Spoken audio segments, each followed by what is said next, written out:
Rikthehemi sërish në studio bashkë në kuadër të historive të sajuara të stisura, nuk e di merreni si të doni. Artani po thoshte gjatë hapësirës së publicitetit që ka të dhëna se janë gjetur çfarë?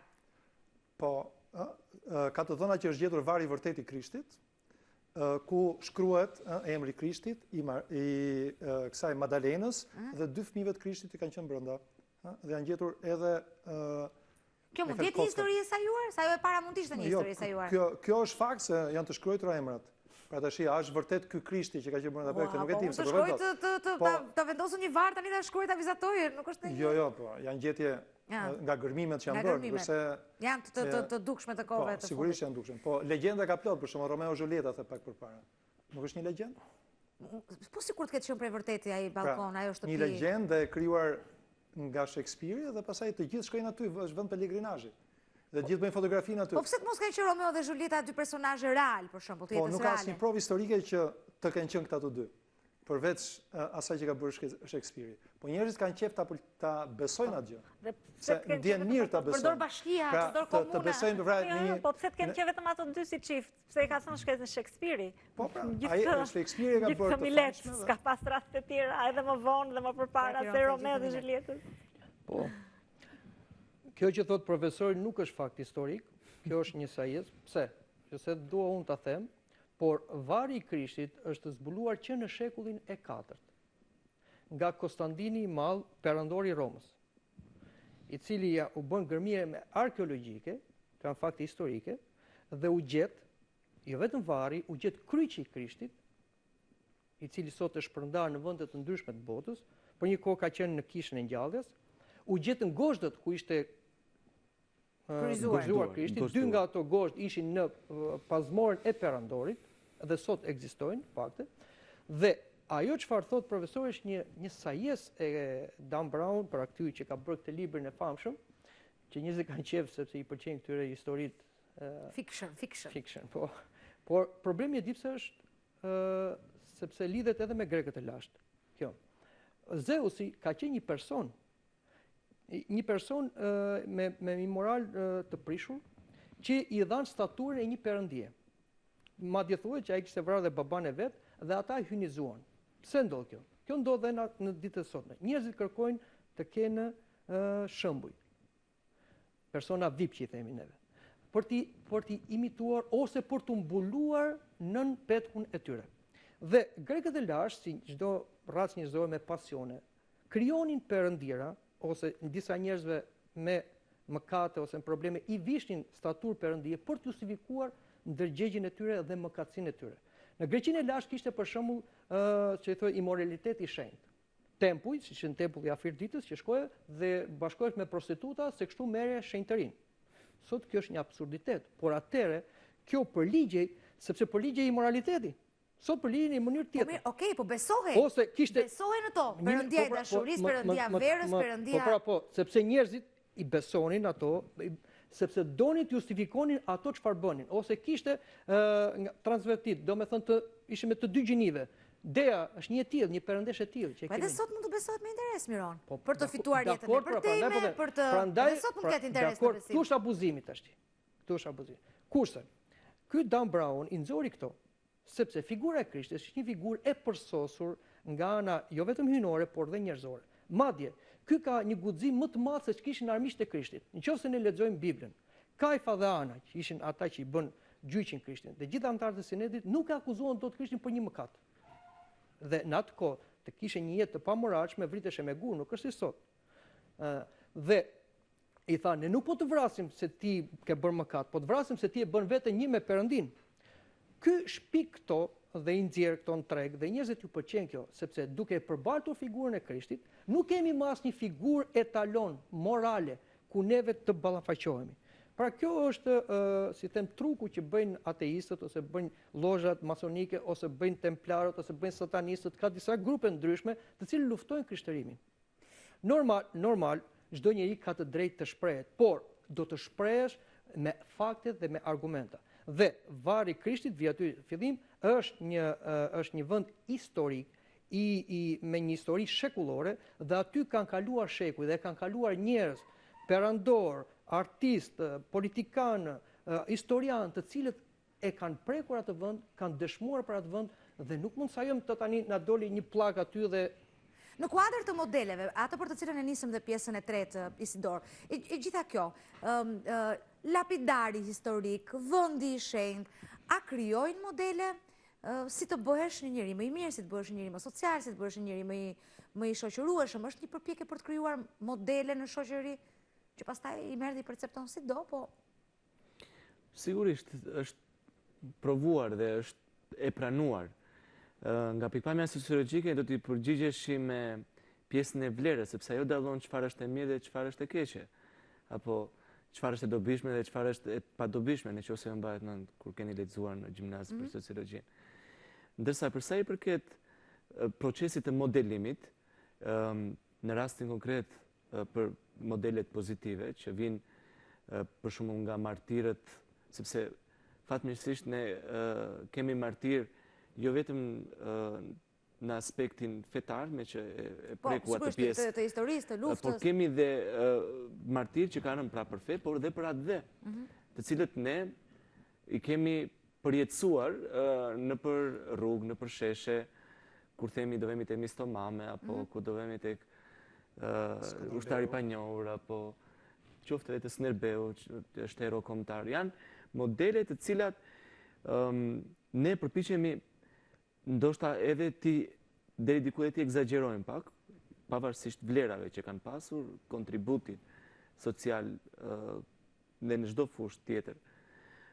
Janë dhe ndoshta ajo që shpjegoi shumë mirë Mironi pak më parë, disa aspekte të cilat janë të nevojshme që njerëzit t'i kenë si shembuj, pra t'i kenë si shembuj për të ndjekur. Edhe në rastin e krishtërimit, kemi shenjtorët të cilët janë njerëz konkret, historik, që përpiqemi t'i ndjekim në rrugën që ndoqën ata Krishtin. Sepse janë një natyrë njerëzore. Krishti ishte edhe njerëzore, por ishte edhe rinore. Dhe këtu fillon vështirësia jonë që ne duam të bëhemi Krisht, por është vështirë, sepse në ditët e sotme, ndërsa për sa i përket anës njerëzore të modelimit, po themi të aspekteve gjithmonë pozitive, sepse kemi modele negative, kemi satanistët, kemi grupime të caktuara të cilat përpiqen, dhe sekte, kultet që krijohen, janë modele të cilat e mira është mos ekzistojnë, por që për fat të keq edhe ato marketojnë vetvete. Me që ishim tek modelet, Laila, ne kemi të rinj, të reja, burra, gra, të cilët për shkak të besimit kanë tentuar dhe e kanë bindur veten e tyre për të hequr dorë nga vese, nga e të tjera si këto. Si kundër, ka të tjerë që abuzojnë në emër të figurës së besimit, të Zotit, të vrarjes, të prerjes, të hajdutëllikut, të gjitha këto me radhë. Duket sikur është një luftë e brendshme, po themi edhe të besimi vet. Patjetër që është luftë e brendshme. Sigurisht duke veçuar boshtet kryesore të religioneve, dhe mënyrën dhe traditën se si ato janë kultivuar dhe për sa kohë predikojnë të gjithë ato vlera të cilat janë vërtetuar në shekuj tashmë që i bëjnë mirë njerëzimit, jo vetëm në aspektin individual, po dhe në jetesën në komunitet, për të kultivuar virtyte, për të kultivuar një moral, për të kultivuar karaktere, që ti të mos bësh të keq, mos dëmtosh tjetrin, përkundrazi të ndihmosh tjetrin, mos kesh lidhje me veset që nga hajdutliku e vese nga më të ndryshmet që dëmtojnë individin dhe shoqërinë ku individi jeton, dhe dëmtojnë dhe të tjerët. Gjithë ky lloj kultivimi është shumë i rëndësishëm që të jetë prezent aq më tepër dhe në ditët tona me gjithë këtë kompleksitet që ka shoqëria në të cilën ne jetojmë, me gjithë përplasjet edhe të një tranzicioni shumë të fortë dhe tegër shpesh të shoqërisë shqiptare për tranzitin nga një sistem totalisht i ndryshëm, totalitar, një sistem të ri, me lirin, do me thënë, dimensionet e veta, pa tjetër këto kanë rëndësinë dhe mbeten boshtet rëndësishme, por ekstremi është gjithmonë i dëmshëm, madje është i rrezikshëm.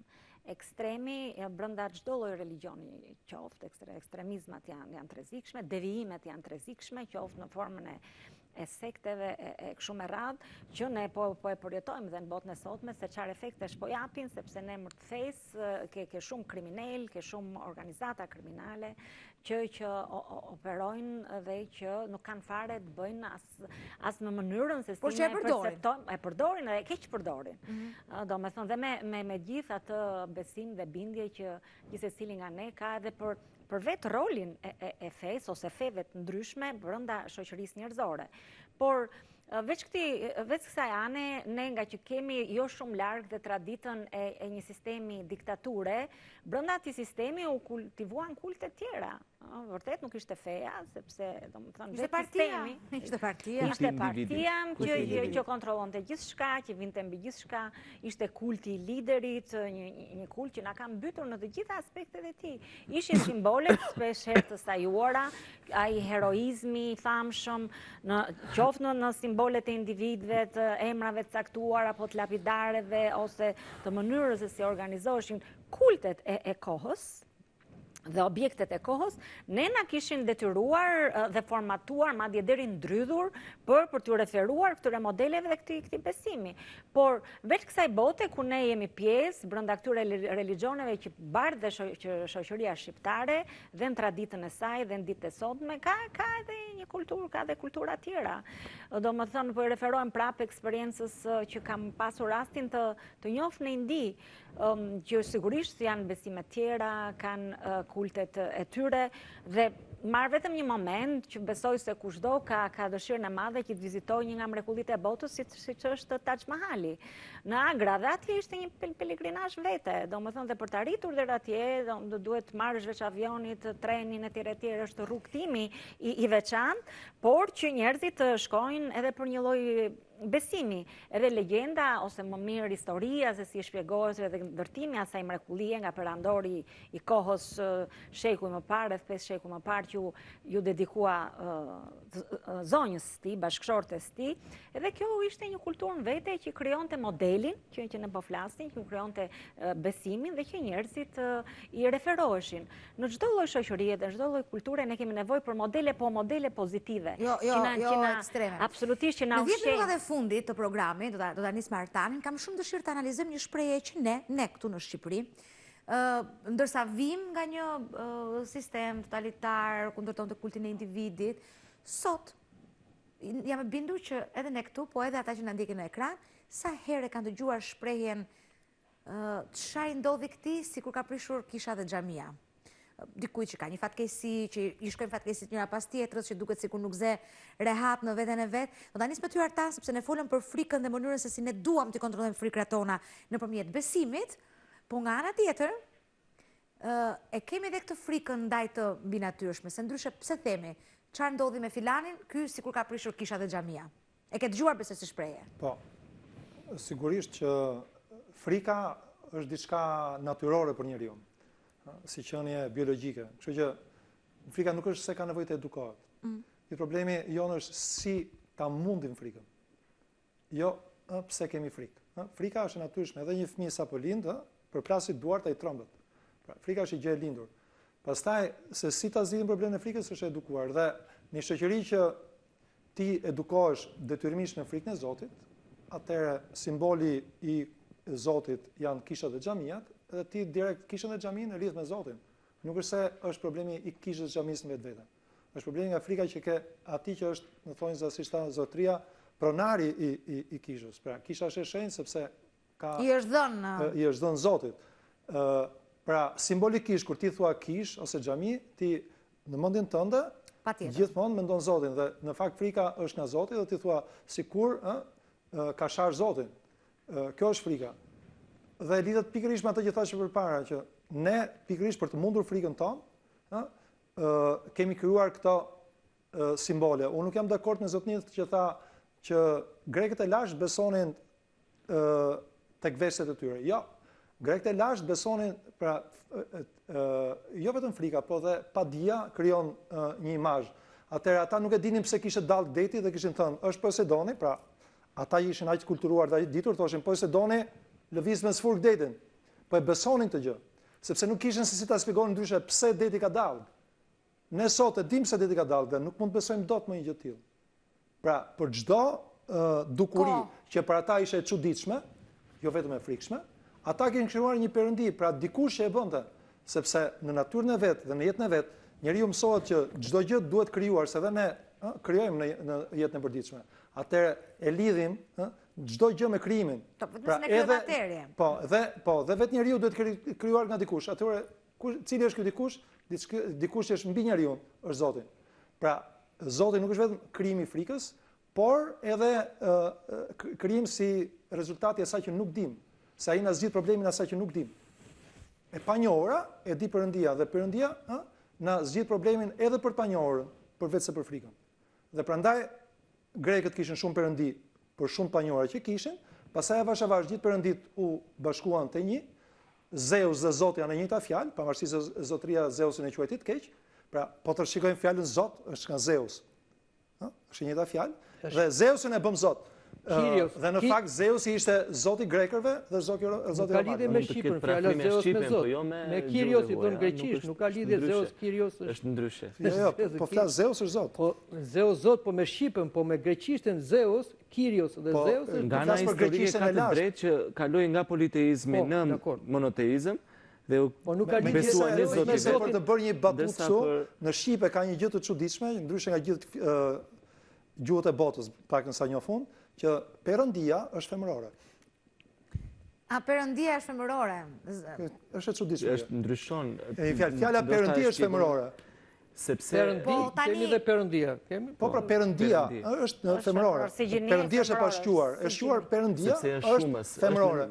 Më fal që po dhe çuditërisht në fjalën e shqiptarët e kemi Zotin, pra e kemi femër. Po, God, kush e jep gjinit? Shumë interesante, bravo. Nuk është e pranueshme kjo. Është fakt, është logjike. Unë s'po fal logjik, po them fakt. Çfarë gjini është? Ja, ti japun një shpjegim, të lutem, ti japun një shpjegim. Se s'ka, nuk ka Se gjini. quhet Perëndi. Dakor, sepse Perëndia është trinitet, është përbërë nga 3 persona. Dhe 3 janë është shumë, nuk është një. Shumësi. Pra shumësi. Ne themi Atë, Biri dhe Shpirti i Shenjtë. Po. Dakor? Dhe Perëndia është një, Perëndia. Është një, por po ta shpjegoj nga Shtëpia është një. Morfologjike pra. Po pra, Perëndia është një, por nuk është shumës. Dakor, God. Çfarë gjuhë, më fani, çfarë gjini është në gjuhën angleze? Është mashkullore. Po pse si bën femërore? Se di, po është mashkullore. Edhe me fjalë, Zoti vetëm në Shqip është femërore. Perëndia. Nuk e di pse, po mendoj që kjo lidhet pikpamja ateiste. Jo, kjo lidhet me lartësinë e këtij populli në kuptimin e kulturës, jo të gjeneve, sepse unë mendoj që një popull është kulturë, nuk është gjene, sipas meje.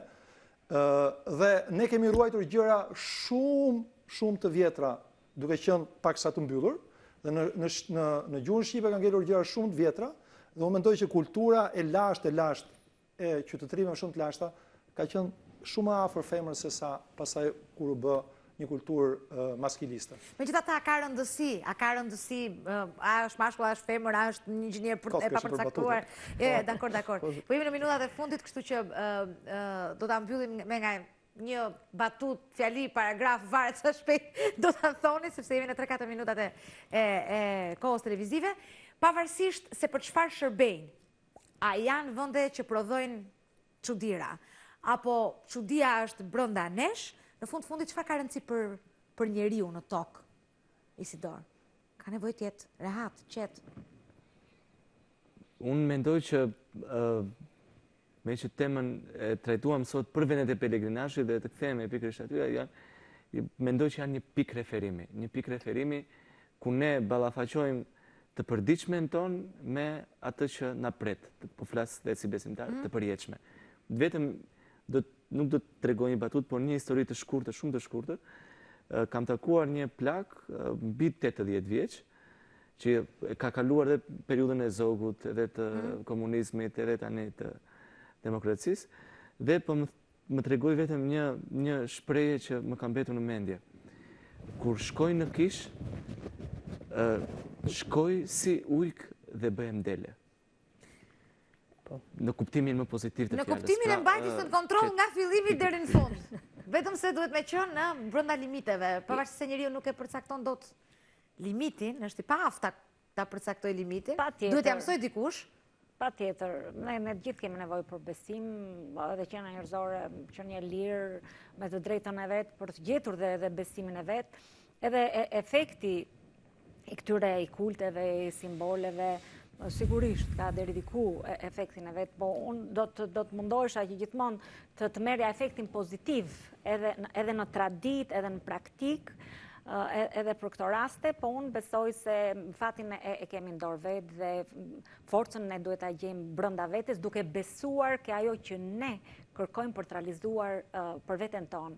Dhe ky lloj besimi dhe forca jone brendshme përcakton pa diskutim dhe ecurinë dhe realizimin e objektivave tona në jetë. Ky është besimi. Beson Mironi që ne kemi fatin në dorë vetë. Dhe po të lëtë fundit se unë e di që ti ke qef historitë. Jo, ke shumë e drejtë. Diçka, ateizmi që ne kaluam, që kishte simbolet e yllit ose drapër që kanë, nuk janë simbole ateiste, janë simbole satanike. Edhe ylli është simbol satanik, Pentalfa, edhe që kanë është simbol satanik, Perëndia Thor që kishin skandinavët, pra po e njëjta anë shpirtërore është krau tjetër, ana errët. Zeusi ishte një rikesë sepse paraqitet në shkurt Miron, do ta mbyllim. Mitologjin greke dhe thjesht duke për orgji. Dhe fundit, është ajo që ju thoni, ka prishur kisha dhe xhamia. Kur unë kam qenë student, unë shikoja një djalë që kishte lindur, ishte pa parakram. Më bënte shumë përshtypje. Nuk e them vendin dhe nuk po zgjatem. Më vonë, kur unë vajta dhe fillova të besoj, mora vesh historinë e këtij djali. Kur erdhi në vitin 67, urdhri për të prishur kishat, nëna e tij ishte shtatzan. Dhe babai i tij ka qenë shkaktar që u prish një kish, ka vendosur vetë fitilin, ka ndesur fitilin për të prishur një kish shumë e shenjtë. Dhe kur lindi ky djalë, lindi pa duar. Prandaj nuk është psikologjike, është reale ajo që themi ka prishur kisha dhe xhamia. Do të bëjmë pak kujdes. I prishin veri gjitha. Edhe ai fitilin i ziu e ka vënë në mënyrë të pavarur nga vetja e vet se mos ta vendosi po deshe, përfundoi hetim në fitilin e vet. Ju falenderoj shumë që ishit këtë mbrëmje me ne dhe ju uroj të gjithëve një mbrëmje të mbarë. Natë mirë, mirupafshim, do të shihemi nesër.